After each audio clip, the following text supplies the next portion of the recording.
Eu tinha comprado uma rede nova numa feira, daquelas bem resistentes, feita com linha grossa.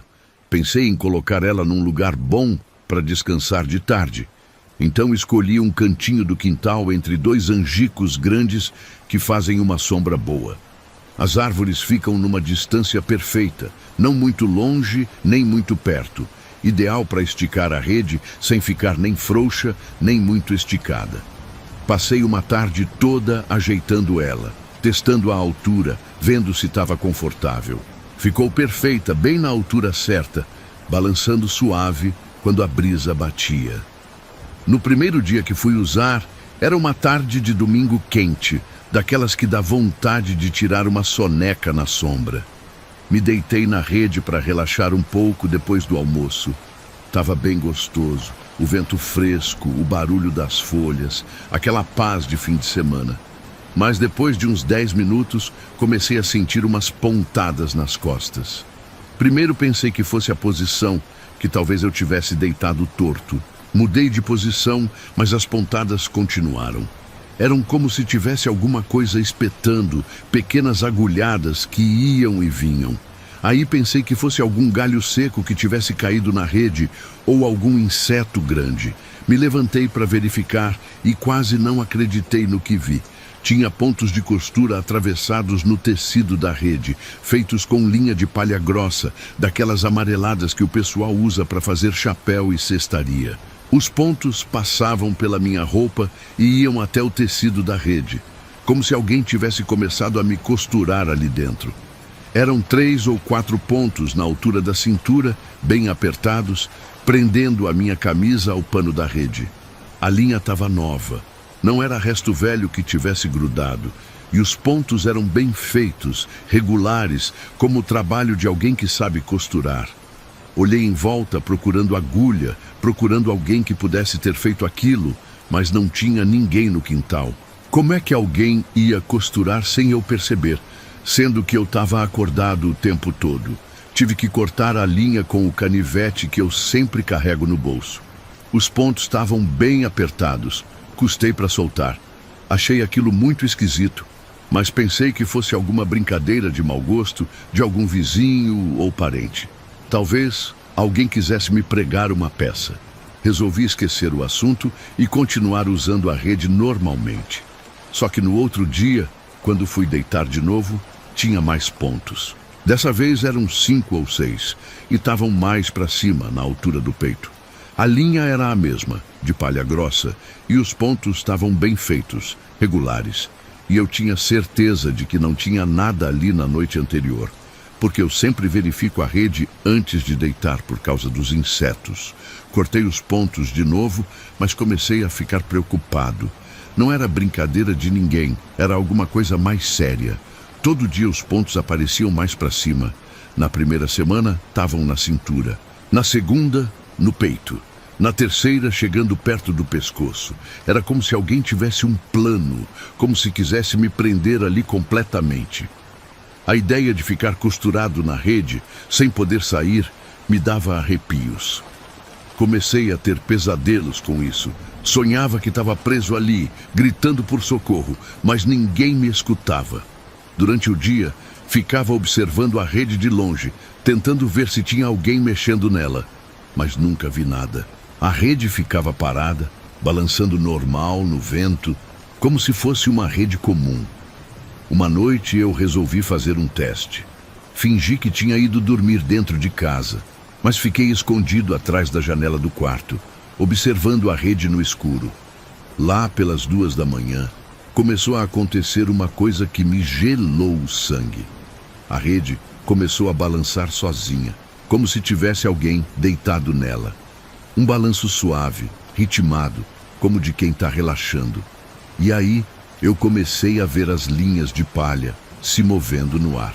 Elas apareciam do nada, dançando no ar, como se fossem comandadas por mãos invisíveis. Dava para ver o movimento da costura, a linha entrando e saindo do tecido, mas não dava para ver quem estava fazendo. Era como se um fantasma tivesse sentado na beira da rede e tivesse trabalhando bem concentrado. O barulho era baixinho, mas dava para escutar. Um som ritmado, como de quem está acostumado a costurar, que sabe exatamente o que está fazendo. A coisa durou umas 2 horas. Vi a linha ir subindo, ponto por ponto, se aproximando cada vez mais da parte de cima da rede. Quando chegou perto do lugar onde ficaria minha garganta, a costura parou. As linhas sumiram no ar e a rede voltou a ficar parada. No outro dia, os pontos estavam lá mesmo, mais perto do pescoço do que nunca. Resolvi tirar a rede dali e guardar dentro do quarto, trancada no armário.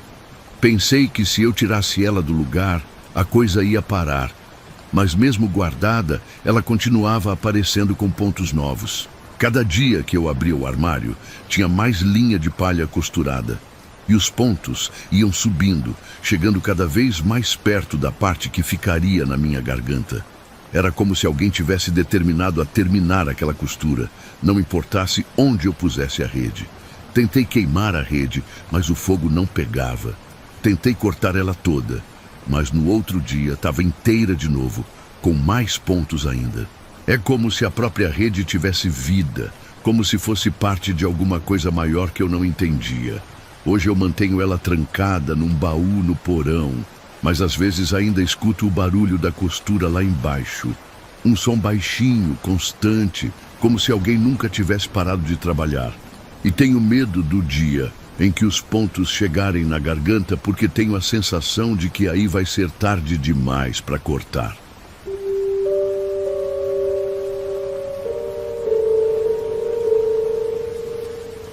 Eu sempre tive o costume de acordar cedo para colher fruta, principalmente umbu, que é uma das minhas preferidas. Tem uns pés bons aqui perto de casa, plantados pelo meu avô há muito tempo. Quando está na época, que é lá pelo meio do ano, eu saio bem cedinho, antes do sol esquentar, e encho um cofo com as frutas maduras. Umbu é uma fruta boa, doce, refrescante, e rende uma geleia excelente. Naquele sábado, eu tinha saído como sempre, lá pelas 5:30 da manhã. O orvalho ainda estava pesado na relva, e tinha aquele cheiro bom de mato molhado. Os pés de umbu estavam carregados, cheios de fruta no ponto certo. Passei 1 hora ali colhendo, escolhendo só as melhores, até encher o cofo completamente. Voltei para casa satisfeito, pensando na geleia que minha mulher ia fazer. Deixei o cofo na varanda, como sempre faço, e entrei para tomar café. Botei água para ferver, preparei o café, coisa de uns 15 minutos no máximo. Quando voltei para pegar o cofo e levar para a cozinha, quase caí para trás do susto. O cofo estava completamente vazio. Não tinha uma fruta sequer, como se eu nunca tivesse posto nada ali. Mas no chão da varanda tinha uns pingos verdes, viscosos, como se as frutas tivessem derretido feito gelo no sol. Aquilo não fazia sentido nenhum. Umbu não derrete, por mais calor que faça. E os pingos tinham um cheiro doce demais, enjoativo, como xarope estragado. Pensei que fosse algum bicho que tivesse comido tudo muito rápido, mas não tinha casca, não tinha caroço, não tinha rastro de nada. Era como se as frutas tivessem simplesmente evaporado. Peguei o cofo vazio e voltei para os pés de umbu, pensando em colher de novo. Mas quando cheguei lá, tive outro susto. As árvores estavam completamente peladas. Não tinha uma fruta sequer, nem verde, nem madura. Os galhos estavam vazios, como se fosse época de seca. Mas eu tinha acabado de colher ali. Não fazia nem meia hora. Passei a mão nos galhos, procurei no chão, revirei tudo. Nada. Era como se as frutas tivessem sumido por mágica. Pensei que tivesse ficado confuso, que talvez tivesse ido em outros pés. Mas não, eram aqueles mesmos. Eu conhecia cada árvore de cor. Tinha até uma marca que eu fiz no tronco quando era criança. Voltei para casa intrigado, sem entender nada. Minha mulher perguntou cadê as frutas, e eu não soube o que responder. Disse que os pés estavam sem fruta, que talvez fosse muito cedo na época. Ela achou estranho, porque no dia anterior ela tinha visto as árvores carregadas da janela do quarto. No domingo de manhã, quando saí para buscar o leite, quase tropecei no cofo. Ele estava ali na varanda, no mesmo lugar onde eu tinha deixado no sábado, só que dessa vez estava abarrotado de umbu. Frutas grandes, bonitas, mais bonitas até que as que eu tinha colhido. Chamei minha mulher para ver e ela ficou curiosa. De onde veio isso? Ela perguntou. Eu não sabia o que dizer. Peguei uma fruta para examinar e logo vi que tinha alguma coisa errada. O umbu estava invertido. O caroço, que normalmente fica no meio da polpa, estava do lado de fora como uma verruga. E a polpa doce estava do lado de dentro do caroço, como se alguém tivesse virado a fruta do avesso. Era a coisa mais estranha que eu já tinha visto. Mostrei para minha mulher e ela ficou intrigada também.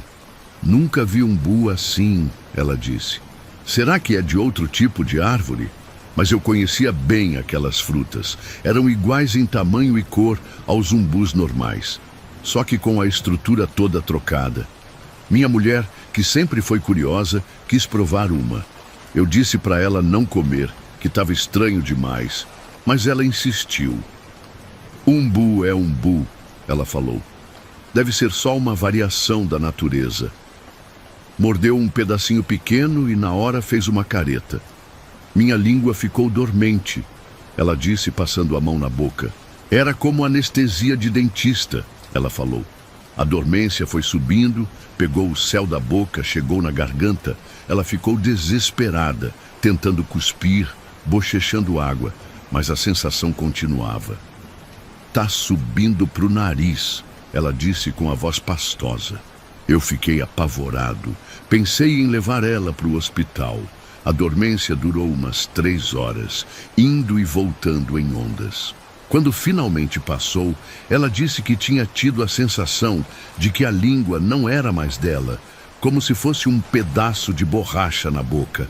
Depois disso, peguei todas as frutas do cofo e joguei bem longe de casa, lá no final do terreno. Pensei que tivesse resolvido o problema, mas no outro dia tinha outro cofo cheio na varanda. E no outro também. Sempre com as frutas invertidas, sempre com aquela aparência bonita que enganava. Experimentei jogar fora, enterrar, queimar. Mas todo dia aparecia um cofo novo, sempre no mesmo lugar, sempre cheio até a borda. Depois de uma semana tentando me livrar daquilo, resolvi simplesmente ignorar. Deixava o cofo ali até as frutas apodrecerem, aí jogava tudo fora. Depois de uns dias fazendo isso, parou de aparecer. Mas o mais estranho é que desde então, os pés de umbu nunca mais deram fruta. Ficaram estéreis, como plantas machas. E até hoje, quando passo perto deles, sinto o mesmo cheiro enjoativo daqueles pingos verdes que encontrei na varanda naquele primeiro dia.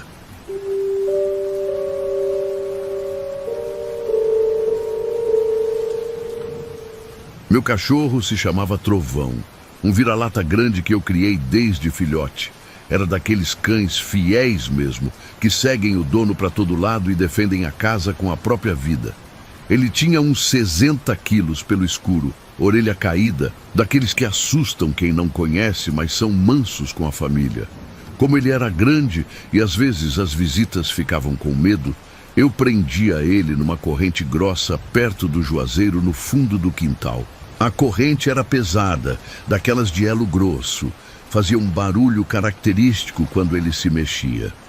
Trovão viveu 15 anos, uma idade boa para cachorro grande. Quando morreu, foi de velhice mesmo, dormindo embaixo da árvore que ele gostava. Eu enterrei ele ali mesmo, cavei uma cova funda e botei ele para descansar na sombra do juazeiro. Chorei, que nem criança, porque ele tinha sido companheiro de muitos anos. Pensei que fosse o fim da história, que ele ia descansar em paz. Mas não foi bem assim que aconteceu. Umas 2 semanas depois do enterro, numa noite de lua cheia, eu acordei com um barulho familiar. Era o som da corrente dele se arrastando no chão do terreiro, aquele chocalhar metálico que eu escutava todos os dias quando ele estava vivo. No começo, pensei que estivesse sonhando, ou que fosse algum pedaço de ferro que o vento estava balançando. Mas o som era muito específico, muito igual ao da corrente do trovão. Levantei da cama devagar, sem acordar minha mulher, e fui até a janela do quarto. Dali, dava para ver parte do terreiro iluminado pela lua. Não vi nada, mas o barulho continuava. Era como se alguém tivesse pegado a corrente e tivesse caminhando pelo quintal, parando de vez em quando como o trovão fazia quando estava investigando algum cheiro. O som durou uns 10 minutos e depois parou. Voltei para a cama achando que tinha sido impressão, mas ficou uma sensação estranha, como se o trovão tivesse voltado para visitar. Na noite seguinte, mesma coisa. O barulho da corrente lá pelas 2 da manhã, sempre na lua cheia. Passou a ser uma rotina mensal. Eu até comecei a esperar, ficava acordado na data certa, escutando. Tinha horas que o som parecia alegre, como quando ele brincava. Outras vezes parecia inquieto, como quando tinha estranho por perto. Era exatamente os mesmos ritmos que ele fazia em vida. Isso durou uns 6 meses, até que numa noite o barulho veio mais perto de casa. Eu estava deitado esperando o som começar, quando escutei a corrente se arrastando pelo terreiro na direção da porta da frente. Era um som lento, pesado, como se ele estivesse carregando alguma coisa junto. Quando chegou perto da porta, parou. Ficou uns minutos em silêncio. Depois começou um som que me arrepiou todo. Era trovão choramingando, daquele jeito que ele fazia quando queria entrar em casa nas noites de chuva. Um gemido baixo, triste, como se estivesse implorando para eu abrir a porta. Meu coração disparou. Levantei da cama, sem fazer barulho, e fui até a sala. O choramingo continuava do outro lado da porta, junto com o barulho da corrente balançando devagar. Fiquei ali parado uns minutos, com a mão no trinco, sem coragem de abrir. Era meu cachorro. Eu sabia que era ele, mas também sabia que ele estava morto. Não era natural aquilo. O choramingo foi ficando mais insistente, mais triste. Era como se ele estivesse sofrendo, como se precisasse de mim para alguma coisa. Aí eu pensei, se é o trovão mesmo, ele nunca ia me fazer mal. Abri a porta devagar. Não tinha nada ali, mas senti na hora uma baforada quente, como respiração de cachorro grande, e no batente da porta, gravadas na madeira, estavam marcas de unha, marcas frescas, do tamanho exato das patas do trovão. Olhei para o chão do terreiro e vi a corrente ali se mexendo sozinha. Ela estava se arrastando devagar, fazendo sulcos no pó, como se um bicho invisível tivesse puxando. A corrente foi se movendo pelo terreiro até chegar no pé do juazeiro, onde eu tinha enterrado ele. Lá, ela parou e ficou balançando por uns minutos. Depois o movimento cessou. No outro dia de manhã, fui ver o túmulo e encontrei 2 buracos na terra. Não eram buracos de chuva ou de galinha ciscando. Eram redondos, fundos, como se alguém tivesse furado a terra com uma vara grossa. Parecia que alguma coisa estava tentando cavar, tentando chegar até ele. Tampei os buracos com terra fresca, mas toda vez que a lua fica cheia e eu escuto a corrente, no dia seguinte os buracos estão lá de novo. Sempre 2, sempre no mesmo lugar, sempre mais fundos que na vez anterior. É como se o próprio trovão tivesse tentando sair, ou como se alguma coisa tivesse querendo chegar até ele. Às vezes eu sinto vontade de cavar de vez para ver se resolvo essa situação. Mas tenho medo do que posso encontrar lá embaixo. Morto tem que ficar quieto, não ficar fazendo barulho e assombrando os outros. Mas parece que o trovão não consegue descansar direito. Talvez ele sinta que eu tô com saudade, ou talvez seja outra coisa que eu não entendo. O que eu sei é que toda lua cheia eu acordo com o barulho da corrente. E toda lua cheia eu sinto como se ele tivesse voltado para casa, mesmo que só por algumas horas.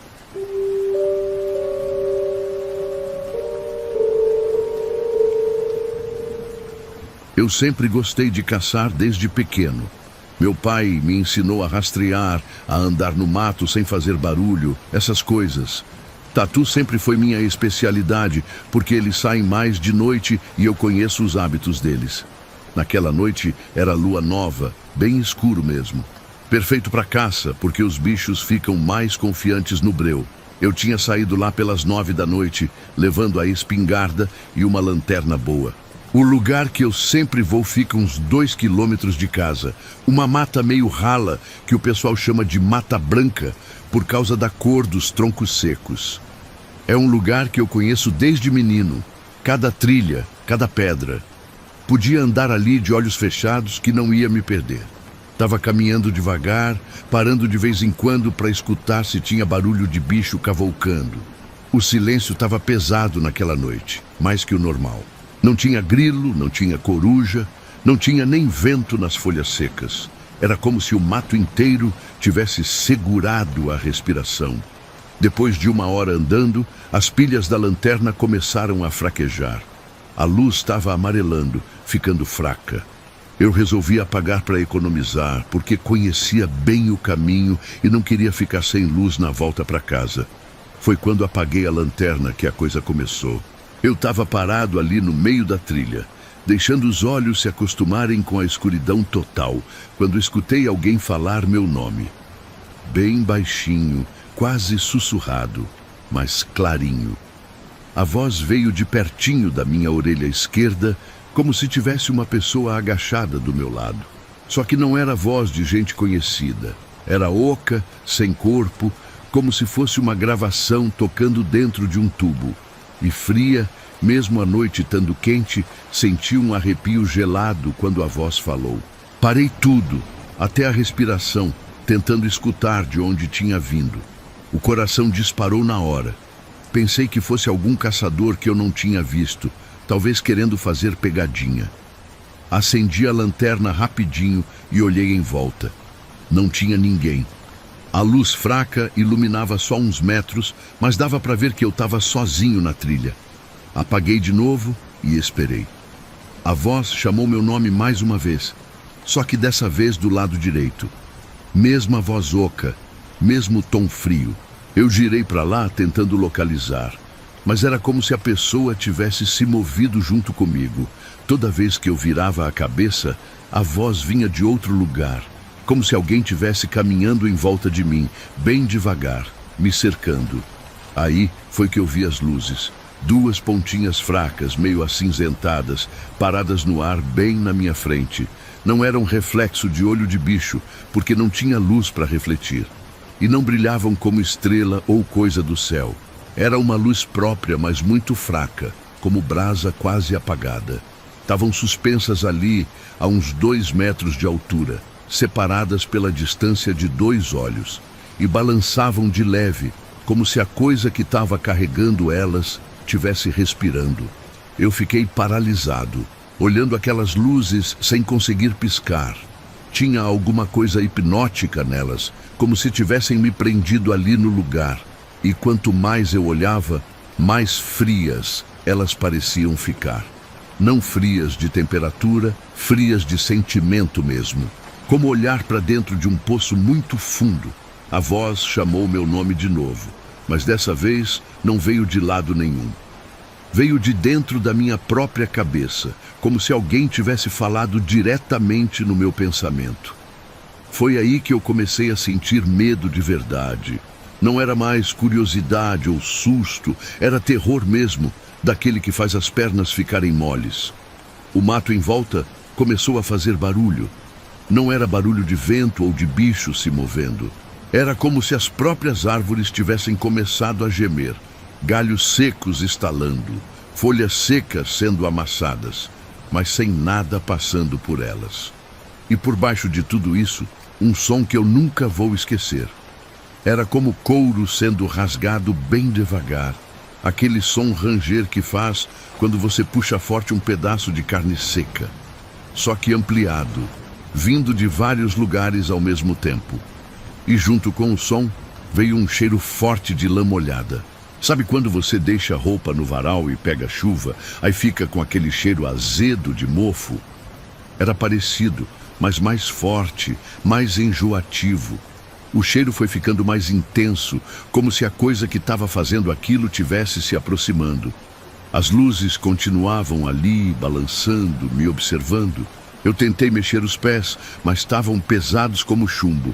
Era como se alguma força tivesse me grudado no chão. A voz na minha cabeça começou a falar outras coisas. palavras que eu não entendia, numa língua estranha que doía de escutar. E cada palavra que ela falava, as luzes ficavam um pouco mais brilhantes, um pouco mais próximas. Foi quando senti alguma coisa tocar meu ombro que consegui me soltar. Era um toque quente, como ferro em brasa, que atravessou a roupa e queimou a pele.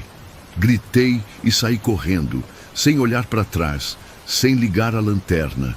Corri tropeçando nos galhos, me arranhando nos espinhos, batendo em árvore, mas sem parar. Só queria distância daquele lugar. Corri uns 20 minutos sem parar, até chegar na estrada. Quando parei para recuperar o fôlego, percebi que estava chorando. Não era só susto, era uma tristeza profunda, como se tivesse perdido alguma coisa importante. Uma sensação de vazio que eu nunca tinha sentido antes. Cheguei em casa tremendo, todo suado e arranhado. Minha mulher se assustou quando me viu e quis saber o que tinha acontecido. Eu disse que tinha caído, que tinha me perdido no mato. Não tive coragem de contar a verdade. Ela acendeu a luz do banheiro para eu me limpar, e foi aí que viu as marcas no meu ombro. 2 queimaduras redondas, como se alguém tivesse encostado 2 ferros quentes ao mesmo tempo. As marcas eram exatamente do tamanho e da distância das luzes que eu tinha visto no mato. Doeram por dias, tipo queimadura de fogão. E mesmo depois que sararam, sempre que eu passo perto daquela mata, sinto elas esquentarem de novo, como se fossem um aviso para não voltar lá.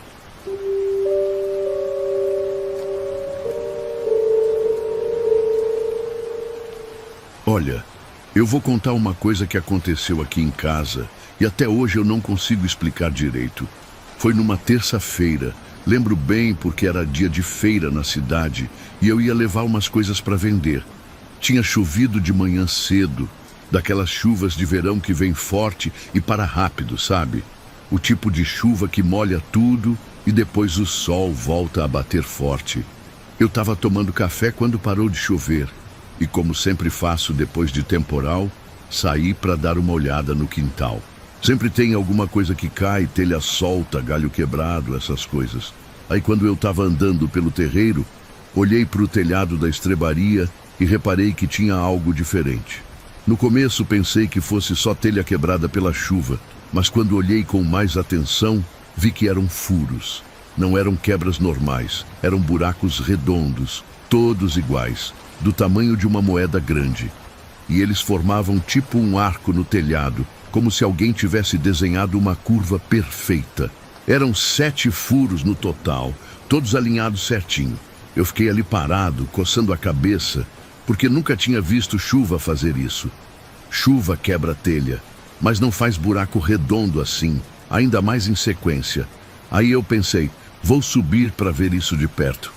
Peguei a escada velha que uso para limpar calha e subi no telhado. Quando cheguei lá em cima, quase não acreditei.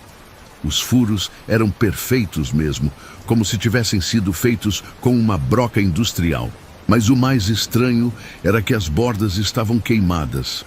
A cerâmica da telha estava meio derretida em volta de cada buraco, lisa, brilhante, não tinha lasca, não tinha rachadura, nada. Era como se alguma coisa muito quente tivesse atravessado as telhas e selado as bordas ao mesmo tempo. Eu passei o dedo na beirada dos furos e estava lisinho, meio vidrado. Nunca vi telha ficar assim, nem quando pega fogo. E tinha um cheiro estranho também, meio azedo, como metal queimado misturado com algo orgânico que eu não conseguia identificar. Fiquei ali uns minutos mexendo nos buracos, tentando entender. Pensei em raio, mas raio geralmente quebra tudo, faz uma bagunça. Aquilo ali parecia trabalho de precisão. Desci da escada meio perturbado e resolvi entrar na estrebaria para ver se tinha pingado água pelos furos. Quando abri a porta da estrebaria, meu cavalo estava lá no fundo, encostado na parede de trás. Isso já era estranho, porque normalmente quando eu entro ele vem perto, querendo carinho ou achando que eu trouxe ração. Mas ele estava parado lá, tremendo, com os olhos arregalados. Dava para ver as costelas dele bem marcadas, como se tivesse passado dias sem comer. Mas eu tinha dado ração para ele na noite anterior e sempre sobrava um pouco no coxo. Quando olhei, o coxo estava cheio ainda, intocado. O bicho não tinha comido nada. Me aproximei devagar e vi que ele tinha 2 furos nas costas, igualzinhos aos das telhas, redondos, certinhos, como se tivessem usado a mesma ferramenta. Passei a mão por cima e senti que eram fundos, mas não tinha sangue. Nenhuma gota no chão de terra batida. O pelo em volta dos furos estava chamuscado, meio crespo, como quando você encosta ferro quente. E quando toquei, estava morno ainda. O cavalo se encolheu quando eu pus a mão, relinchando baixinho, daquele jeito triste que eles fazem quando estão com dor. Mas não era só dor, era medo mesmo. Medo de alguma coisa que eu não estava vendo. Eu fiquei ali agachado do lado dele, tentando acalmar, quando escutei um barulho lá de fora. Foi um estalo seco, alto, como quando você quebra um pau grosso no joelho. Saí correndo da estrebaria para ver o que era. Quando olhei para o lado da cerca, vi uma nuvem de poeira subindo do chão. Não era poeira de vento. Era como se alguma coisa pesada tivesse caído ou se enterrado na terra. A nuvem subiu uns 2 metros e foi assentando devagar. Corri até lá e encontrei uma marca redonda no chão, do tamanho de uma roda de trator. A terra estava afundada, compactada, como se um peso enorme tivesse pressionado ali. E estava quente. Dava para sentir o calor subindo mesmo sem encostar a mão. Em volta da marca tinha uns riscos na terra, tipo garras ou dedos tentando se agarrar. Fiquei ajoelhado ali, olhando aquela coisa, quando senti que alguém estava me observando. Levantei os olhos para o céu, mas não tinha nada. Só umas nuvens esparsas e o sol já forte do meio da manhã. Mas a sensação de estar sendo vigiado não passava. Era como se alguma coisa tivesse ficado ali perto, invisível, esperando para ver o que eu ia fazer. Voltei para a estrebaria e o cavalo continuava tremendo.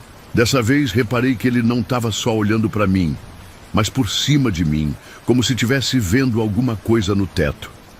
Olhei para cima e vi os raios de sol entrando pelos buracos das telhas, fazendo 7 colunas de luz dourada.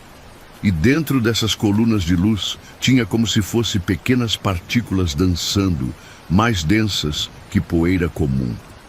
Pareciam se mover com propósito, subindo e descendo em espirais. Quando estendi a mão para tocar uma das colunas, senti um formigamento estranho nos dedos, como choque elétrico bem fraco.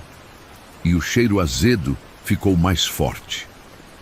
Tirei a mão rapidinho e as partículas voltaram a dançar normalmente. O cavalo relinchava sempre que eu chegava perto das colunas de luz. Passei o resto da manhã ali, meio hipnotizado por aquela dança estranha na luz.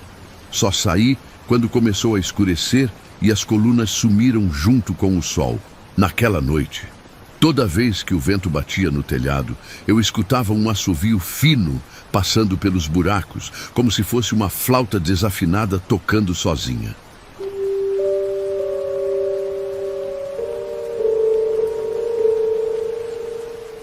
Era uma daquelas noites sem lua, bem escura mesmo. Eu tinha saído para dar uma volta no pasto, porque uma das vacas estava prenha e perto de parir. Sempre faço isso quando elas estão no final, para ver se está tudo certo. Quando cheguei lá perto do bebedouro, vi uma das reses caídas no chão. Era a vaca mais forte que eu tinha, uma mestiça boa, que nunca ficou doente. Ela estava ali estirada, mas ainda quente. Quando eu toquei nela, percebi que estava esquisita. Não sei explicar direito, mas parecia uma boneca murcha, sabe? Como se tivessem sugado tudo de dentro. Não tinha sangue nenhum no chão, nem uma gota. E olha que vaca tem muito sangue, quando morre sempre escorre alguma coisa. Mas ali não tinha nada. Aí eu peguei a lanterna e fui olhar melhor. Encontrei 2 furos na paleta dela, 2 buraquinhos redondos, bem certinhos. Não tinha carne rasgada em volta, parecia que tinham feito com uma agulha grossa. A cerca estava inteira, nenhum arame cortado, nenhum buraco. Não tinha como ter entrado bicho grande ali. E o mais estranho, meu cachorro estava enfiado dentro do tonel velho que uso para guardar ração. O bicho estava tremendo tanto que nem conseguia sair. Normalmente ele é valente, já enfrentou até cobra, mas estava apavorado, uivando baixinho, daquele jeito que cachorro faz quando está com muito medo. O silêncio no pasto estava muito pesado. Não tinha grilo, não tinha sapo, não tinha nada. Até as outras vacas estavam quietas demais, todas amontoadas num canto, olhando para um lugar que eu não via nada. Elas estavam inquietas, bufando, mexendo o rabo, mas não saíam dali. Era como se tivessem visto alguma coisa que eu não conseguia enxergar. Eu fiquei ali uns minutos, tentando entender o que tinha acontecido. Pensei em onça, mas onça faz estrago, rasga, deixa marca de unha. Pensei em raio, mas não tinha chovido. Pensei em cobra, mas cobra não mata vaca desse jeito. Nada fazia sentido. Aí de repente bateu um vento quente, meio úmido, que não tinha nada a ver com a temperatura da noite. E quando esse vento passou, as outras vacas ficaram ainda mais nervosas. Começaram a se comprimir mais, uma em cima da outra, todas olhando para o mesmo ponto. Eu olhei na direção que elas estavam olhando, mas não vi nada.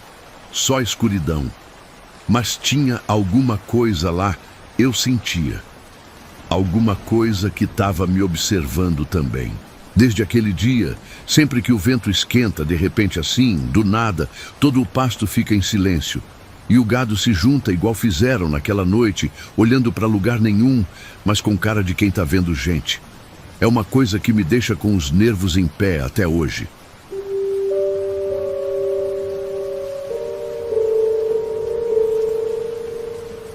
A cisterna aqui de casa estava seca já fazia uns 15 dias. A seca tinha sido brava aquele ano. E a gente estava até comprando água de caminhão para conseguir dar conta. Toda manhã eu dava uma olhada para ver se não tinha pingado nada durante a noite. Mas nada. Aí, numa manhã, eu acordei e escutei um negócio estranho vindo de lá. Era tipo uma ladainha, sabe? Como aquelas que as mulheres mais velhas cantam na igreja. Mas era diferente. A voz era fininha, meio rouca. E eu não conseguia entender as palavras direito. Primeiro eu pensei que fosse da casa do vizinho, mas o som estava vindo da cisterna mesmo. Eu me aproximei devagar e o canto ficou mais claro. Era uma voz de mulher idosa, cantando baixinho, mas ecoando lá de dentro. Meu coração disparou porque a cisterna estava vazia, eu tinha certeza. Ainda mais que ela é funda, uns 8 metros, se tivesse alguém lá dentro seria impossível subir. Eu peguei coragem e fui até a borda para olhar. Quando debrucei e olhei lá para baixo, quase caí para trás do susto. Lá no fundo, eu vi o reflexo de uma mulher bem velha, toda enrugada, cantando com os olhos fechados. Mas não fazia sentido, porque o fundo estava seco, sem uma gota de água para fazer reflexo. Era como se ela tivesse impressa na parede de cimento mesmo. A imagem estava meio trêmula, tipo quando você olha uma coisa no calor do asfalto, mas dava para ver direitinho. Eu fiquei ali parado, sem conseguir falar nada, só olhando. A velha continuava cantando, balançando devagar, como se estivesse numa cadeira de balanço. De vez em quando ela abria os olhos e olhava para cima, para mim. Os olhos dela eram claros demais, quase brancos, daqueles de quem ficou cego. Aí de repente o canto virou choro. Um choro fino, triste, que me arrepiou todo. Durou uns 2 minutos esse choro, depois parou de uma vez e a imagem da velha sumiu. Eu continuei olhando para o fundo da cisterna, mas não tinha mais nada. Só o cimento seco e rachado. Depois desse dia, qualquer semente que eu plantava brotava preta. Feijão, milho, abóbora, tudo nascia com as folhinhas pretas, como se tivesse queimado. Eu troquei a terra, mudei de lugar, mas era a mesma coisa. As plantas nasciam e morriam pretas. Os vizinhos falaram que era praga, que eu devia ter pego terra ruim em algum lugar. Mas eu sei que não era isso. Era alguma coisa relacionada com aquela mulher que eu vi na cisterna. Até hoje, quando eu passo perto dali, eu escuto um murmurinho baixinho, como se alguém estivesse rezando lá embaixo. Nunca mais olhei lá dentro. E nunca mais consegui plantar nada que prestasse neste terreno.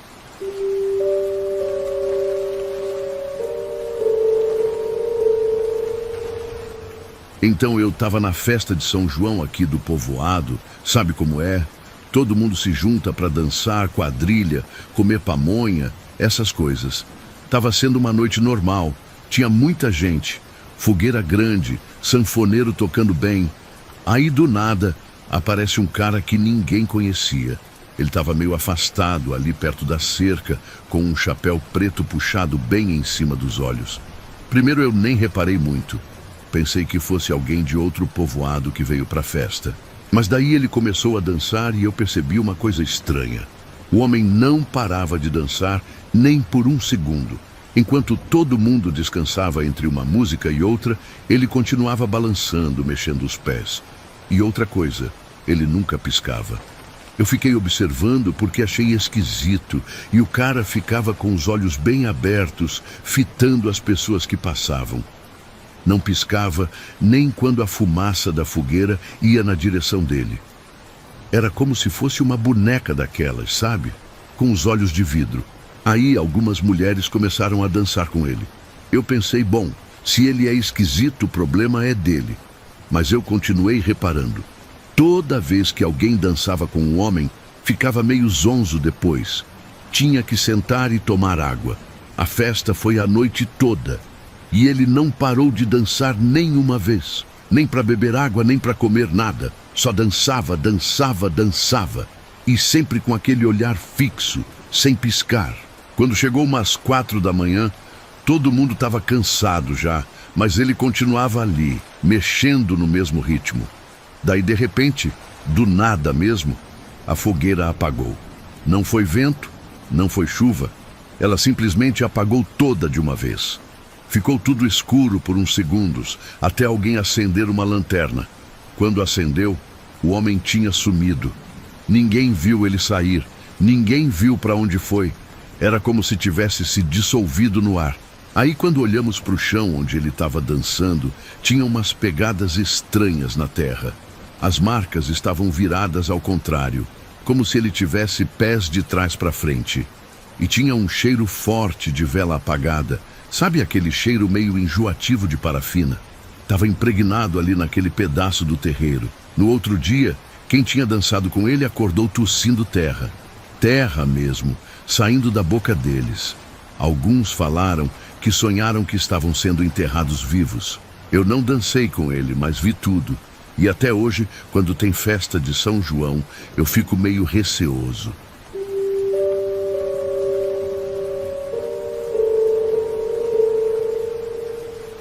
Olha, eu nunca acreditei muito nessas coisas de assombração, sabe? Mas depois do que aconteceu aqui no sítio, eu fico meio assim. Foi numa sexta-feira normal. Eu tinha ido dormir cedo, porque no outro dia tinha que levar uns cabritos para a feira. Aí de madrugada eu acordo com um berro esquisito dos bichos no curral. Não era aquele barulho normal que eles fazem quando tem bicho rondando, era diferente. Parecia que estavam sufocados, entende? Tipo, quando você tenta gritar, mas não sai som direito. Eu peguei a lanterna e fui ver o que era. Quando cheguei lá no curral, tinha 3 cabritos caídos no chão. Não, pera, deixa eu explicar melhor. Eles estavam estranhos, tipo, vazios. É difícil de explicar, mas era como se tivessem tirado tudo de dentro deles e só ficado a pele. Não tinha sangue no chão, nada. E olha que eu crio cabra há mais de 20 anos, já vi de tudo. Estes bichos estavam completamente sem sangue, mas não tinha nenhuma gota espalhada. A pele deles estava lisa, meio murcha, sabe? Como quando você esvazia um saco plástico.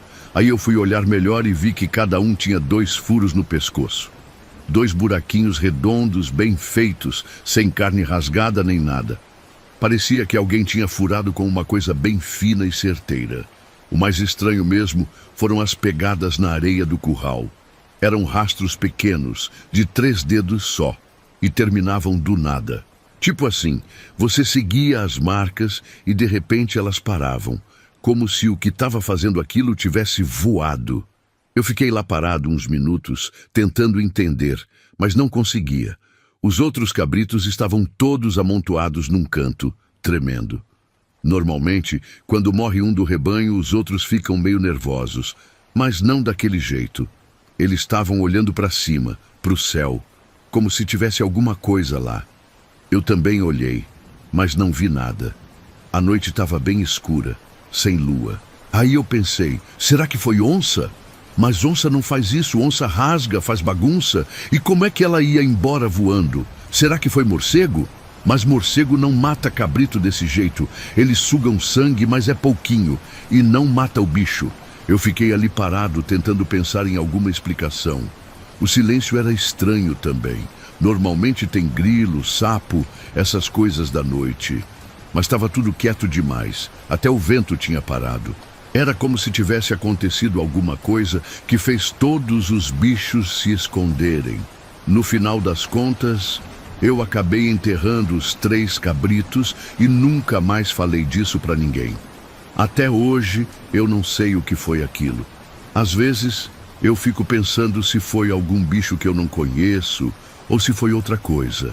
O pessoal aqui da região às vezes conta umas histórias meio doidas, mas eu nunca levei muito a sério. Agora eu não sei mais. O que eu sei é que depois daquele dia, sempre que anoitece e os bichos ficam inquietos, eu fico meio nervoso. E toda vez que eu vou no curral de madrugada, eu olho para o céu antes de entrar. Sei lá, é mais forte que já.